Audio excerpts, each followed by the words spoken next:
Amados, sentai-vos, poderia sentar. Não vou falar muito hoje não, tá bom? Na verdade, eu estava ali pensando, quando a minha esposa começou o culto, eu falei, pode pregar o culto inteiro se quiser. Né? Mas daí ela parou. Daí o pastor Douglas veio aqui, eu falei, glória a Deus, pode terminar, pastor. Mas ele parou. Né? E esse amado aqui é uma bênção. Amém, gente? Amados, enfim, o tema do culto hoje, o tema de hoje, é prosperando em família. Por isso que a minha esposa falou de família, por isso que o pastor falou de família. E eu vou falar menos, eu vou falar pouco, mas eu também quero falar de família. Eu quero que você abra comigo a Bíblia, em 1 Reis, capítulo 16. Livro de 1 Reis, capítulo 16.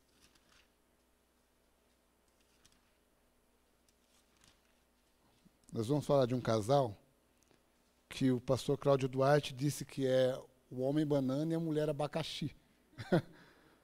O homem banana e a mulher abacaxi. Ele disse que é, sabe? 1 Reis, capítulo 16, verso 29. Verso 29, joga lá, filhão.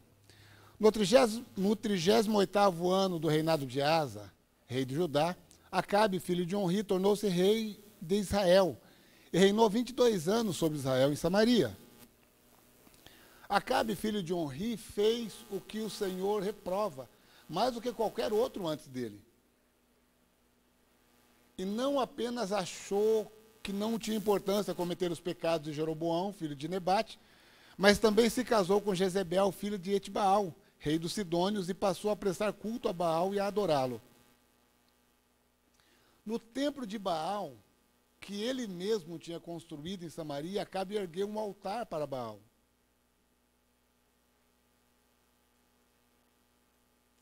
Fez também um poste sagrado. Ele provocou a ira do Senhor, o Deus de Israel, mais do que todos os reis antes dele. Amém? Tá bom até aí? Eu acredito que todos vocês conhecem essa história, não é verdade? Amados, quem nunca ouviu falar de Jezebel? Quando eu me converti, quando eu aceitei Jesus, eu não conhecia a história. E a igreja que eu frequentava era uma igreja bem tradicional, né? Aí se chegava alguém, tipo assim, com unha pintada, com batom, com esmalte, já falava espírito de Jezebel, né? E na verdade não tem nada a ver. Na verdade não tem nada a ver. Mas enfim, já nós chegamos aqui, amados. Qual é o pai, qual é a mãe que não quer ver um filho tremendamente abençoado? Um filho próspero, com saúde, sabe que tem uma boa infância, né? Que teve amigos bons, e que, de fato, um filho abençoado em todas as áreas. Qual é o pai? Pode até existir, que eu sei que existe pai ou mãe que torça ao contrário, que torça para ver a queda, a derrota do filho, mas 99% dos pais, eu falo por mim, eles querem ver o sucesso dos filhos, não é verdade? Os pais trabalham em 2, 3, 4 empregos, se for preciso, para o filho poder fazer uma faculdade. Ele se mata por causa do filho. Agora, qual é o maior espelho dos filhos, amado? Os pais. Os pais são os maiores espelhos dos filhos. A minha esposa começou aqui, nós não combinamos nada. Né? Nós não combinamos. Geralmente, a minha esposa me ajuda a preparar a ministração. E quando ela vai ministrar, eu ajudo ela, mas dessa vez a gente não combinou nada. Esses dias foi muito corrido para mim. Todo emprego novo, glória a Deus. Tá bom? Todo emprego novo. E o que aconteceu? A minha esposa começou falando muito bem sobre a responsabilidade do homem. Para a menina, eu acredito que para a menina, o espelho é a mãe. Mas para o menino, o espelho é o pai. Não tem, eu acho que para o menino, o espelho é o pai. Daí você me pergunta, mas e quando ele só tem um dos dois? Na verdade, daí ele vai se espelhar naquele que ele tem. Vai se espelhar naquele que ele tem. Porque existe mulher que é pai e mãe, e existe pai que é pai e mãe. Não é verdade? E para o filho, o maior espelho aos pais. O maior espelho aos pais. E para os pais, o que eles querem ver nos filhos é o filho próspero. Os filhos, a tendência dos filhos é sempre superar os pais em todas as áreas. Sempre. É por isso que se às vezes o pai é alcoólatra, o filho vai fumar maconha, amado. E se o pai fuma maconha, o filho vai fumar crack, porque o filho supera o pai. Se o pai é um camarada trabalhador e abençoado, o filho vai concluir os estudos, vai fazer um curso técnico, vai fazer, porque o filho ele vai sempre superar os pais, sempre superar os pais. Agora, quem pode trazer o mal para dentro de um lar? Já que os pais são o espelho dos filhos, olhe bem a história de Acabe, amados. Ou vamos falar de Acã primeiro. Vocês conhecem a história de Acã? Quem conhece a história de Acã? Capítulo 7 do livro de Josué. O povo estava prestes a passar o Rio Jordão para entrar na cidade de Jericó. Moisés morre. A referência do povo era Moisés. Mas Moisés morre, então Deus conversa agora com Josué, que era o sucessor número 1 de Moisés nas batalhas, e Josué assume o povo de Israel para fazer com que eles atravessem o Jordão e tomem posse da cidade de Jericó. Em todas as cidades que eles tinham entrado, Deus tinha falado o que para eles? Olha, onde vocês entrar, o ouro, a prata, é tudo de vocês, é tudo vocês podem entrar e pegar tudo. Mas na cidade de Jericó, Deus deu uma ordem, disse, olha, não pegue nada. Nem ouro, nem prata, não pegue nada.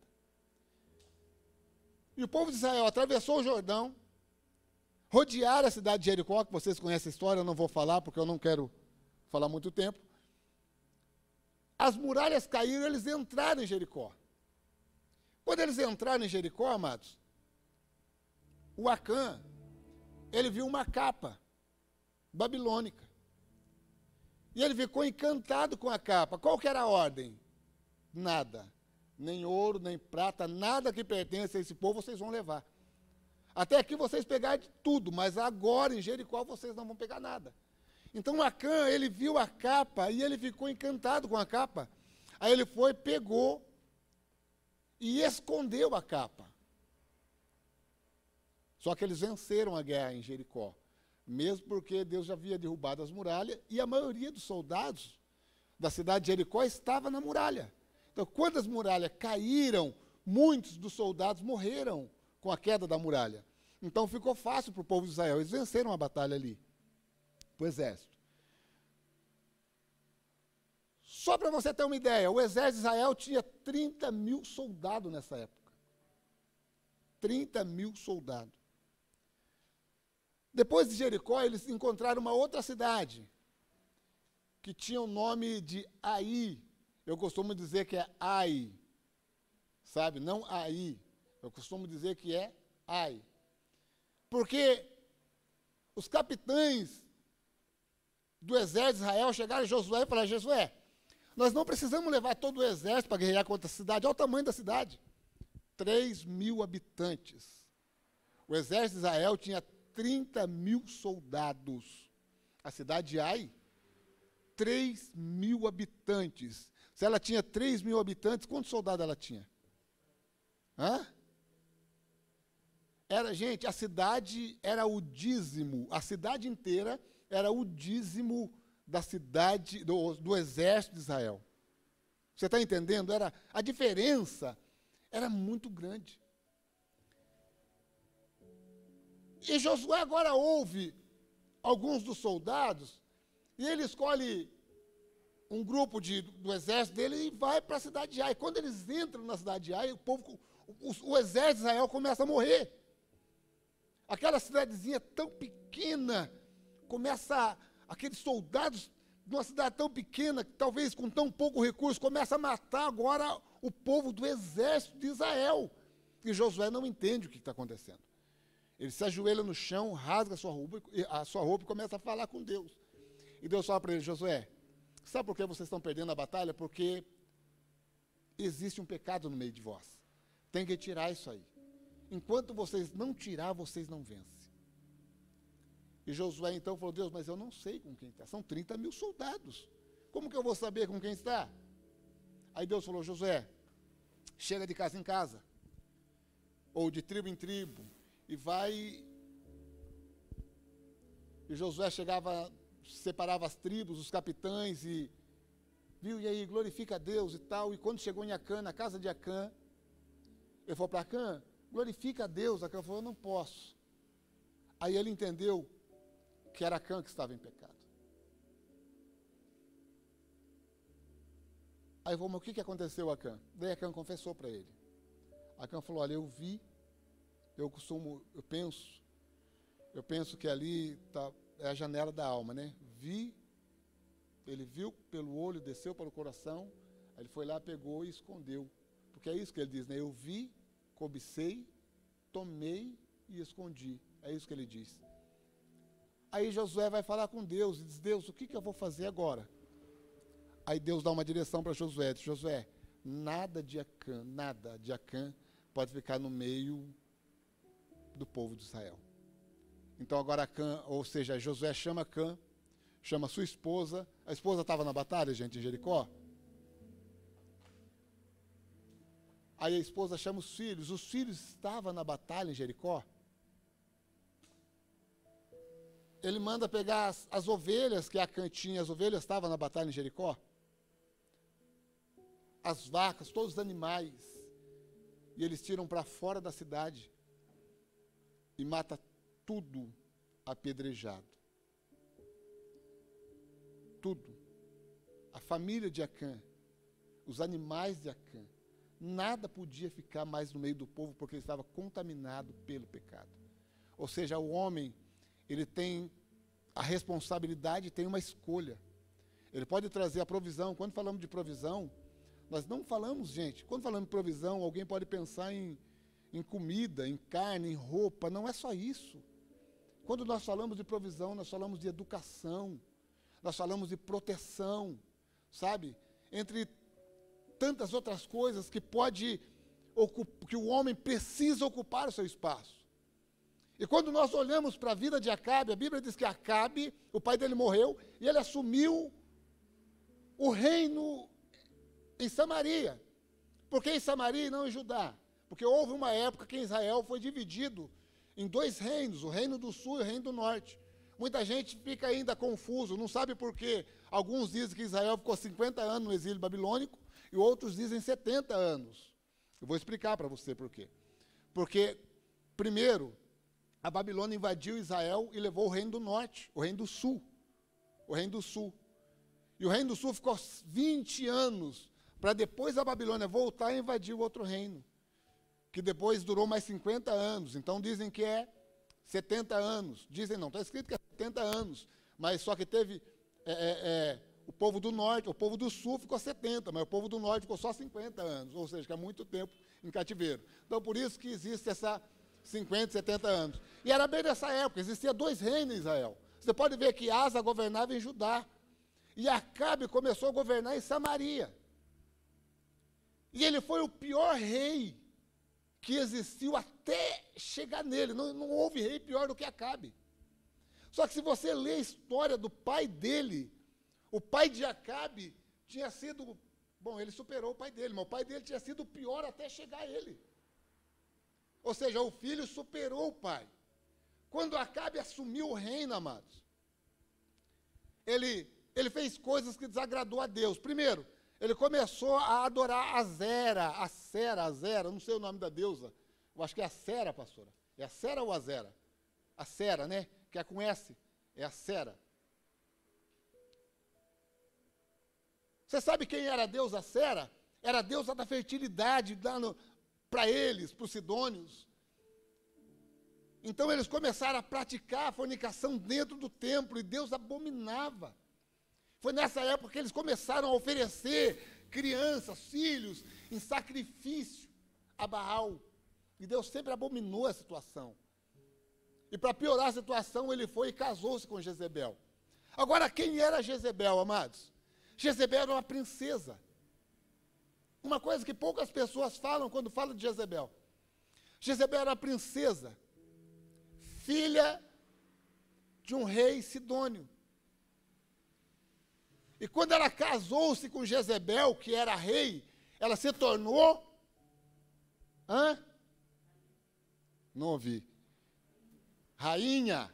Ela se tornou rainha, porque ela se casou com um rei. Agora, amados, o rei é uma função de governo. É ou não é? Reino é uma função de governo. Quando nós oramos assim, Senhor, venha a nós o teu reino, nós estamos falando, Senhor, venha a nós o teu governo. Reino, rei e ser rainha, ser rei é a função de governo. Só que Acabe, ele não exercia a função para a qual ele foi chamado. E quando o homem não governa, ele não amaldiçoa somente a vida da mulher. Ele amaldiçoa também a vida dos filhos, tudo. O homem, ele precisa cumprir o papel para o qual ele foi chamado. Assim como a mulher. Aí alguém pode pensar, não, mas esse pastor é machista. E ele está falando de que a mulher tem que ser submissa.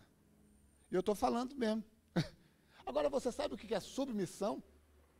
Agora, você sabe o que é submissão? Alguém sabe explicar o que é submissão? Submissão, gente, é duas pessoas em uma missão. Tem o primeiro que está na missão e o segundo que também está na missão. Por isso que é submissão. E agora, minha esposa falou muito bem aqui. Porque a mulher, quando ela é amada, protegida, cuidada, o marido não precisa pedir submissão para a mulher. Está entendendo? Se ela for amada, protegida, cuidada, o marido não precisa pedir submissão para a mulher, ela é. Ela é. E eu, na minha caminhada, eu sei que Deus colocou a minha esposa do meu lado, porque nós temos uma missão. Uma missão. E Acabe, veja bem, ele não exercia a função de governo para a qual Deus tinha dado a ele, o reino de Israel. E agora, gente, se um rei não governa, alguém tem que governar. Alguém tem que governar, é verdade ou não é? Nós estamos falando de um reino, mas a nossa casa é um reino.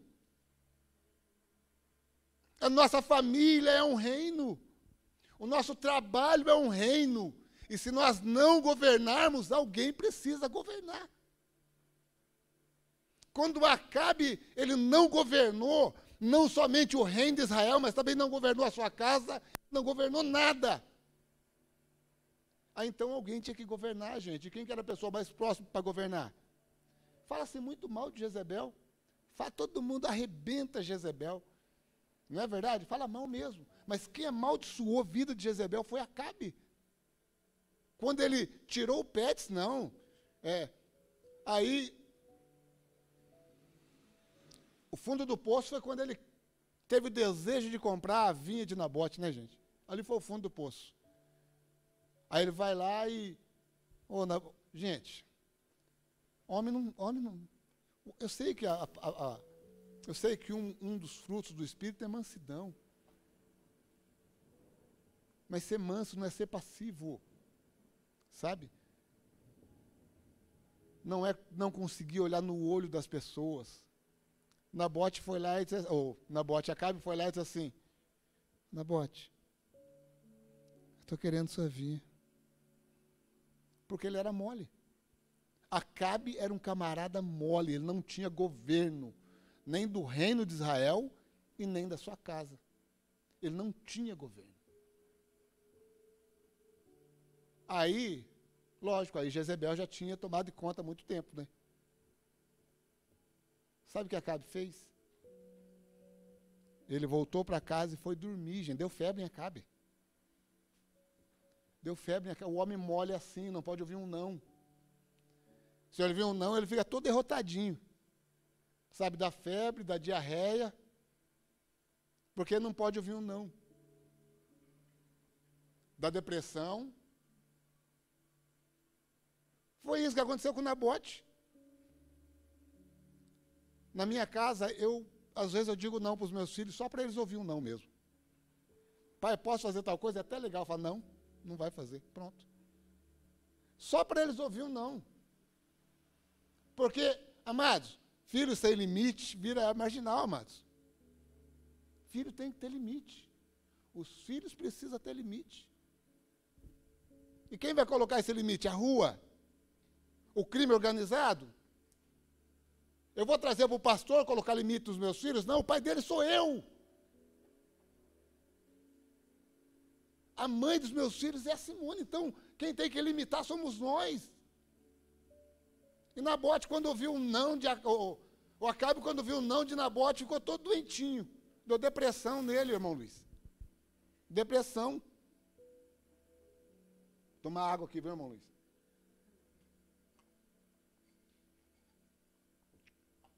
Aí ele foi deitar. Sabe a Jezebel? Já não estava cuidando do marido como marido. Já estava cuidando como filho. Porque o filho, quando ele cai de cama, aí os pais ficam desesperados, né? É remedinho, vai tomar banho, fica aí no médico, não é verdade? O marido, não. Gente, olha, eu fui uma vez ministrar, eu achei muito estranho, mas me convidaram uma vez para ministrar num culto de mulher. E eu nunca tinha feito isso. Então, antes de ministrar, eu tive que tentar entender esse universo feminino. E eu vou dizer para você uma coisa, Eutinho. Não tenta entender. Não tenta entender. Gente, o universo feminino não entende, ninguém entende. Às vezes a gente tem que fazer de conta que entende, não é verdade? Faz de conta que entende, mas... O senhor entende, irmão Luiz? Entende? Esse negócio é difícil. É difícil. Mas, enfim. E quando ele caiu de cama, aí ela veio, o que está acontecendo, meu guri? Aí eu já com o beijo, né? Falar que nem diz o pastor Elias, com cara de mamão macho. É que eu queria comprar vinho do Nabote. Ele não quis vender para mim. Aí Jezebel vai lá e mata Nabote. Pega a vinha de Nabote e dá de presente para o marido.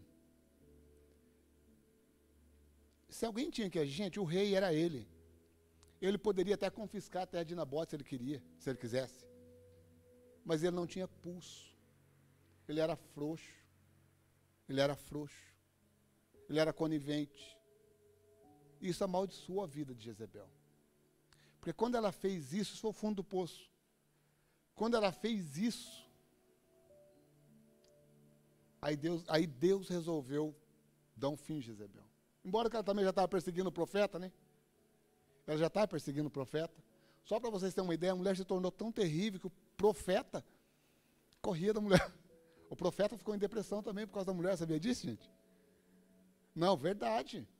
A Bíblia diz que Elias entrou na caverna e queria morrer. Não foi isso que aconteceu? Elias entrou na caverna e queria... Mas quem formou Jezebel? Aonde foi a escola de Jezebel? A escola de Jezebel foi a casa de Acabe. Amados, deixa eu contar um segredo para vocês de casamento. Para quem já casou sabe disso. Para quem já casou há mais de um ano sabe disso. E para quem não casou, fique sabendo disso. O ano mais difícil do casamento é o primeiro ano. É verdade ou não é? O primeiro ano é o mais difícil. As pessoas pensam que é fácil, mas não é não, porque estão se conhecendo. Na verdade, estão se conhecendo e as diferenças começam a aparecer. E quando eu casei, amados, olha, eu tinha muitas rebarbas, muitos defeitos, e a minha esposa também tinha. Também tinha. Hoje nós temos um casamento tremendamente abençoado. Somos referência para muita gente em Sorocaba. Eu gostaria que vocês um dia fossem em Sorocaba e conhecessem a igreja de lá. Para muita gente, sabe? Não porque nós somos bonitos, mas porque temos um casamento abençoado. Sabe? Mas na minha casa eu sou o provedor. E sou a liderança. Sou o responsável por tudo. Eu não estando em casa, amados, um dos filhos assume. A minha esposa é a liderança. Está entendendo? Porque nós estamos numa missão. Juntos. Amém? E se eu e a minha esposa não estiver em casa, daí eles vão brigar para ver quem que ele... Só tem os dois, né? Pra ver, aí os dois vão brigar para ver quem manda nos cachorros, gente. Sabe? Mas se você não assumir o seu papel de governo, você pode amaldiçoar sua esposa, você pode amaldiçoar seus filhos, depois que aconteceu. Você vai vendo que vai passando de geração em geração. Eu quero ler um texto com você em Provérbios, capítulo 22, verso 6, só para nós concluirmos. Eu acho que você já conhece. Eu acho que você já conhece. Provérbios 22, 6.